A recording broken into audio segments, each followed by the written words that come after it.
driver's ed brush up. You don't get to take your free right if there's a pedestrian's body near your vehicle. I don't know what's going on lately, but in the past 2 weeks, I have had 3 instances that played out exactly like this. There's me crossing the crosswalk, then a car approaches to do their right. They make eye contact with me, and then they proceed to do their right very, very slowly while looking at me like this. Now, I would gather from that expression that some part of them is like, I don't think I'm supposed to do this. Now, before any car defenders jump in my comments to be like, well, were you a couple lanes away? No. I was close enough that I could have touched all 3 of these cars. There are moments in adulthood where you get new clarity on a memory. I remember so vividly being on a walk with my family. We were about to cross the street and a car flew through the crosswalk and my dad knocked on the car. And as a teenager, I was mortified. I was like, Dad. Now, I didn't knock on the car, but I did do the peak passive-aggressive white lady move, which is this. If you do your free right while there's a pedestrian near your car, it will no longer be a free right. It will in fact be a very costly right.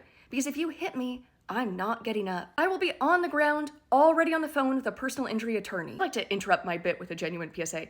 If somebody injures you because they hit you with their car, you need to reach out to a lawyer. Yes, I'm very aware that I just did a bit about being a white lady and this is incredibly white lady advice, but you need to reach out to a lawyer. Because here's what's gonna happen. Let's say you get in a car accident. Let's say you get rear-ended.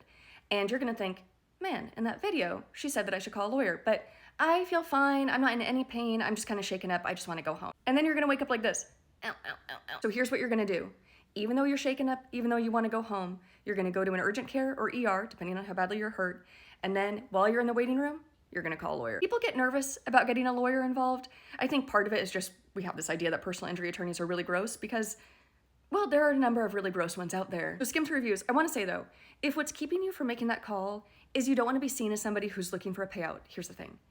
If somebody has injured you because they were driving recklessly, you deserve to be compensated for that pain. Okay, PSA concluded. So, to bad drivers out there, I need you to know, I've armed the people with 2 weapons. This move, and the knowledge that they should lawyer up. You can look stuff up if you're not sure.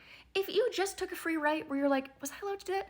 Then you can go look it up so you don't do it wrong again. Red arrows. Wasn't sure if you could take a free right. Looked it up.